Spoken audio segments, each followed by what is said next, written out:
Zatiaľ, aby som vedela vyhodnotiť, ako to teda vy máte nastavené medzi sebou. Teraz budem konštatovať to, čo som tam vlastne videla.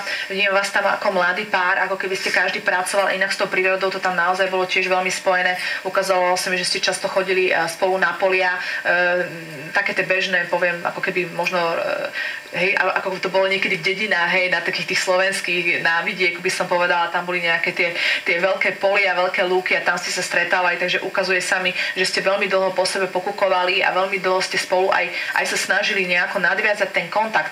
Ale jediné, čo mi tam je dosť také smutné, je, že tak dlho to trvalo, že ste to až prešvihli celý ten život.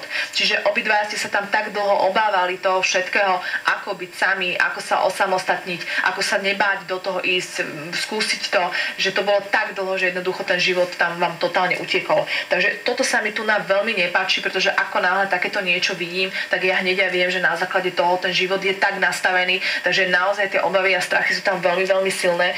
Musím povedať, že v tomto prípade aj tie obavy, možno si to neuvedomujete, ale tie obavy viacej vy vyžarujete a je to taká nejaká nedôvera aj same v seba, ale teda aj možno vôbec ten vzťah a nejakú tú budúcnosť, takže nerozmýšľajte až tak veľmi nad budúcnosťou, ale žite tu v prítomnosti je naozaj v tom najpozitívnejšom, ako sa dá, lebo inak by ste to mohli kľudne zvládnuť naozaj, lebo tento život, ktorý som tu videla z tej minulosti, bol jej len jednou veľkou túžbou, ktorý avšak fakt sa tam nenaplnil. A bol tam obrovský smútok, že ste si nechali, doslova poviem, premrhať kompletne celý ten čas toho jedného života, aby ste to spolu naozaj skúsili. Takže ráda pre vás na zlato je, ak teda chcete naozaj, nerozmýšľate nad tými smútkami, choďte do toho, pozráte na ten prítomný okamžik a robte všetko. Problém.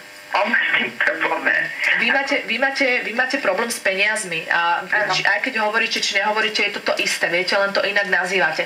Pre vás, vy ste tu ako žena, ktorá neustále rozmýšľa nad úspechom a nad finančnými bremenami, čiže aj keď hovoríte, že nie, aj tak vám poviem áno, je to to isté, naozaj, hej. Takže dajte si, až mi tu lietate, hej.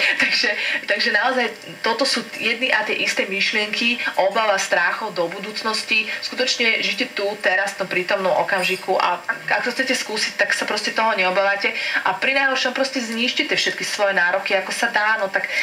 Ako ja teraz niečo rozbieham, čo sa týka zdravej výživy, krásy a eventov, že mám niečo rozbehnuté, malo by to výsť.